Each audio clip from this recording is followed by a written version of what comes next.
Olá pessoal, sejam bem-vindos de volta ao canal do GA Invest. Eu sou o Lucas, principal analista da nossa plataforma, e hoje eu vou começar um quadro novo aqui no YouTube, que toda quarta-feira a gente vai tentar trazer algumas perguntas do Instagram para responder diretamente aqui para vocês, tá bom? Então é melhor que a gente tenha um ambiente aqui que a gente consegue responder, não necessariamente um story curto, né? Porque às vezes é muito difícil você responder uma pergunta complexa, principalmente sobre investimentos, em um story de 15 segundos, ou então em uma sequência de stories. Quando a sequência fica muito grande, a pessoa acaba ficando sem muita vontade de assistir. Então eu acho que algumas perguntas que são mais complexas, que entram em temas mais interessantes, vale a pena a gente trazer aqui para o YouTube, e é dessa forma que eu vou selecionar. Então, para começar, né, esse nosso quadro, uma pergunta já bem polêmica, tá? Perguntaram aqui por que eu vendi M Dias, tá? Então, só para deixar claro, pessoal, eu sou investidor de M Dias há mais de 5 anos, na verdade era, né? Tinha investido ali na empresa mais ou menos em 2016, foi quando eu comecei a olhar para a empresa, né? Acho que foi quando também eu comecei a investir diretamente em ações, e ela foi uma das primeiras empresas da minha carteira, né? E foi uma das maiores posições que eu tive também ao longo de 2016 e 2019. Em 2019, a empresa, junto com a EZTEC e a M Dias, elas tinham tomado uma parte muito grande da minha carteira, e eu fiz uma venda no final de 2019, principalmente porque as empresas tinham subido demais, né? Então, elas estavam com um percentual muito grande alocado dentro da minha carteira, e por conta de eu querer reduzir essa exposição de risco a essas duas empresas, né, e diversificar um pouco mais na parte de baixo do portfólio, eu acabei vendendo a empresa. Então, a minha venda de 2019 da M Dias não tinha nada a ver com o fundamento da empresa em si. Agora, posteriormente, né, olhando 2020, olhando 2021, eu comecei a perceber que a empresa, né, e talvez não somente a empresa M Dias Branco, porque a gente não tem acesso diretamente a muitos dados de outras empresas, mas o que a gente consegue perceber é o seguinte, né, por conta realmente de diversos fatores macro, a empresa acabou não conseguindo repassar os preços da forma que ela gostaria. Ela pode até ter feito um repasse, mas ela consequentemente foi impactada em volumes, ela perdeu market share, e isso é uma coisa um pouco diferente do que eu esperava para a M Dias, porque um dos meus preceitos de investimento para a M Dias era que a empresa tinha esse poder de repasse de preço. Então, se ela conseguisse, se o cara olhasse lá, o piraquê está um pouco mais caro, mas eu vou levar o piraquê porque eu concordo que o piraquê tem uma qualidade melhor, eu gosto mais. Ou então a Adria é um macarrão que eu gosto mais, eu vou levar, mesmo que tenha subido de preço em relação aos concorrentes, eu vou levar esse macarrão aqui porque eu gosto dele e por causa que a marca é uma marca que me passa confiança. Acaba que, pelo que a gente está vendo de questão de resultados, pelo menos, o pricing power, né, que é esse poder de repassar preço da M Dias, que ela teve ali bastante ao longo de 2010, 2011, 2012, 2013, a gente não está conseguindo perceber tanto mais, tá? Então, os custos da M Dias subiram muito. Ela resolveu, como ela é a líder de mercado, repassar os preços, e acabou que ela teve um impacto muito grande em volume e market share. Então você fica meio que nesse ambiente, né, um ambiente que não é muito saudável em termos de investimento. Então, em momento nenhum, né, quando eu vendi a M Dias em 2021, aliás, foi logo após o resultado do terceiro trimestre, que eu fiz a venda da empresa, que eu achei estranho, né, que o mercado gostou do resultado do terceiro trimestre. E aí eu meio que me aproveitei, a empresa começou a subir e eu achei muito ruim aquele resultado, porque confirmava uma ideia que eu tinha acerca da empresa, que ela realmente não estava conseguindo repassar preço com qualidade, tá? Então, basicamente fiz a venda mais ou menos daquele ponto ali, a uns 32, 33 reais, não lembro exatamente qual que era o ponto. Mas no final das contas, o que é a tese da M Dias e por que eu acho que ela perdeu sim um pouco de força? Ah, a empresa vai falir, a empresa vai deixar de ser boa? Não necessariamente isso, tá? Mas eu acredito que não basta apenas a empresa não falir para ela ser um bom investimento.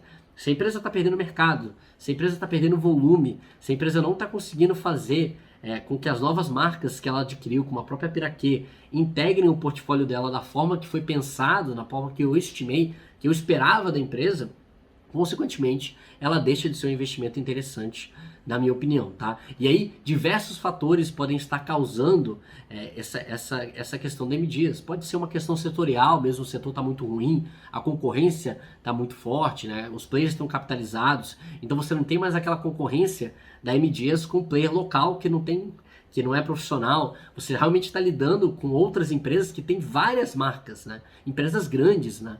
Então, não é um mercado que é um mercado tão amador como o que o AM Dias ela utilizou, ela se aproveitou para conseguir ganhar um market share muito relevante ao longo dos últimos 20, 30 anos. Então o mercado está se modificando, na minha opinião. A quantidade de produtos substitutos também é muito grande, principalmente na parte de biscoitos. Ah, biscoito subiu, vou comprar outra coisa que seja relacionada. Então acaba que, na minha opinião, isso enfraquece muito a tese. Não na parte somente de resultados, tá? Não estou falando somente de resultados aqui, mas na parte também de vantagens competitivas, né? Barreiras que a empresa consegue defender o seu market share. Porque já que a AM Dias ela é líder de market share, o interessante seria que ela estivesse defendendo bem esse market share e pegando market share em outros segmentos que ela pode estar querendo atacar. E a gente não vê muito essa dinâmica acontecendo, principalmente nos últimos 4, 5 anos aí da AM Dias, tá? Então não é uma coisa que acontece agora também, é uma coisa que ficou mais clara por conta da alta dos preços aí que a gente teve do supermercado. Então, tem muita gente que nega isso, tá? Que nega a realidade, mas a grande realidade é que os fundamentos da AM Dias sim pioraram, tá? A empresa segue uma empresa boa, que tem boa gestão, que tem líder de mercado e tudo mais, mas isso não é o suficiente, digamos assim, para eu achar que seja um ótimo, excelente investimento. Tem outras empresas aí no mercado que fazem um trabalho melhor, na minha opinião, do que a AM Dias, tá? E que nem eu falei, pode ser uma questão setorial também, simplesmente um setor ruim de investir. Tem muito setor que eu fico de fora, setor de carne e derivados, setor de aviação, são setores que eu não invisto, e o setor de alimentos agora está se tornando também um setor dentre esses aí que eu tento deixar um pouco mais de lado, porque eu vejo baixa diferenciação de produtos, e aí acaba virando uma guerra de preço. Quando vira uma guerra de preço, margem comprime, né? E você não consegue ter uma grande diferenciação dentro do mercado.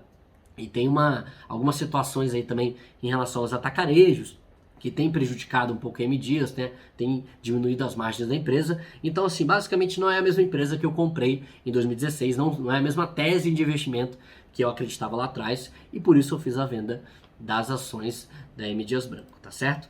Próxima pergunta é sobre a Magalu. Magalu está caindo demais. Seria a Magalu uma oportunidade? Essa pergunta é interessantíssima e muito difícil também de responder, tá? Porque eu vi muita gente falando que a Magalu tinha caído porque ela estava muito cara. Ah, então explica por que a Via Varejo caiu.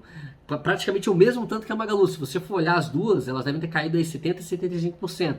E a Via Varejo sempre foi uma ação que, assim, predominantemente pelo mercado, era vista como uma ação barata. E ela caiu o mesmo tanto que a Magalu. Então a Magalu, ela não caiu porque ela estava no valuation esticado, digamos assim. Agora a questão sempre fica, né? A gente sempre se questiona. E eu acho que na parte do varejo de e-commerce, esse varejo geral, existem uma quantidade de riscos maiores do que em outros tipos de varejo, que sofreram também. Então, o que eu tenho olhado um pouco mais é tentado fugir um pouco mais desses players de e-commerce e olhar um pouco mais o varejo mais específico, vestuário, ou então uma Natura, né, uma Pets, empresas que estão ligadas ao varejo. O Raia Drogasil também é uma empresa do varejo, mas que tem certos elementos que deixam elas mais protegidas. O que está acontecendo no varejo atualmente é uma coisa tanto concorrencial, né, que a gente está tendo players de fora muito capitalizados entrando, como também uma própria questão de que, talvez o e-commerce ele não seja um jogo tão rentável assim no final da trajetória, uma percepção de que talvez isso seja um pouco mais complexo. Se você for olhar a Amazon, por exemplo, lá fora, é uma empresa que até hoje não ganha dinheiro com o seu segmento de e-commerce. Então, a empresa basicamente é bancada pela parte de nuvem, né, que acaba cobrindo o rombo, digamos assim, da parte de e-commerce. Porque se a empresa parar de investir, ela sabe que ela vai perder mercado e sabe que vai ficar complicado. Então, a gente ainda tem a dúvida, né, de quão rentável de fato é o e-commerce, e eu chego à conclusão, a cada dia eu chego à conclusão de que o e-commerce ele tende a ser mais uma rota para atingir outros tipos de receita e não necessariamente o fim de rentabilidade. Digamos assim, uma empresa somente de e-commerce é uma empresa que provavelmente não vai existir. Ela tem que buscar outros caminhos, né? Seja serviços financeiros, como o Mercado Livre está tentando fazer, seja a Amazon que está se tornando uma verdadeira holding, né? Então, assim, existem outras formas, e ela pode utilizar esse e-commerce como engajamento de usuários, de chamar usuários para outros tipos de cross-sell, e por aí vai. Agora, para falar sobre Magalu, Via e essas outras empresas, eu prefiro esperar o quarto trimestre de 2021, que eu acho que vai ser fundamental ver como é que foram as vendas do Natal, Black Friday. A gente já viu aí que foi, na verdade, de acordo com o esperado. Tem que ver o quanto que o mercado está pessimista e o quanto que a realidade ela realmente está se provando, tá? Agora, minha opinião sobre Magalu, por enquanto eu sou neutro na empresa. Via Varejo eu já tenho a ideia marcada de que não vale a pena investir. Eu acho que é uma empresa baratíssima, muito barata, mas eu vejo um problema grave, tanto de questão de endividamento, tá? A empresa muito endividada, muito alavancada. No momento que a CDI está subindo muito, né, o juros está subindo muito, isso pode pressionar os resultados da empresa ao longo do ano de 2022, que não vai ser um ano fácil para o varejo, tá? Isso aí já está dado. Não vai ser um ano fácil para o varejo, que a gente tem uma pressão inflacionária muito grande e uma perda da capacidade de compra do consumidor. Então, via varejo eu fico de fora de cara, Americanos fico de fora de cara, a Magalu ainda estou avaliando, né, porque realmente é uma empresa que faz aquisições interessantes em outros mercados, é uma empresa que tem uma boa gestão e que eu acho que vale a pena olhar, tá? Mas por enquanto, a minha favorita do e-commerce é o Mercado Livre, e o que eu tenho comprado mais no momento são empresas de varejo, mas empresas de varejo específicas, né? Fazendo stock picking em outros setores específicos, né? Cosméticos, vestuário, a parte da Pets também é uma empresa que eu acho fantástico, e são empresas que sofreram iguais a essas varejistas gerais. Então, não sei ainda se a Magalu é de fato uma oportunidade ou não. Perguntaram aqui sobre a Taesa nos preços atuais. Não está cara? Excelente pergunta. Na minha opinião, sim, tá? Principalmente se você considerar o relativo entre a Taesa e o mercado. O que acontece é o seguinte, frequentemente o mercado olha muito curto prazo.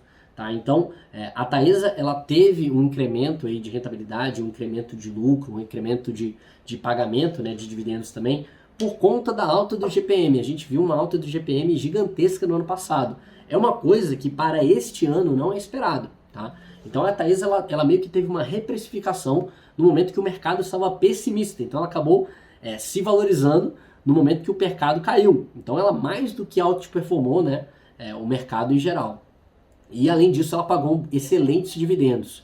Agora muita gente olha para o presente e acha que isso vai acontecer sempre. Esse ano é um ano que a tendência mesmo é ter essa reversão, né? O GPM ele tende a arrefecer um pouco, o IPCA se mantém ali um pouco mais baixo, mas ele deve passar o IGPM. Então é uma situação completamente oposta, por exemplo, da BB Seguridade. A BB Seguridade teve diversos impactos no ano passado, que foram impactos que prejudicaram os resultados ao longo daquele ano. Impactos pontuais e que, consequentemente, o mercado resolveu bater na ação.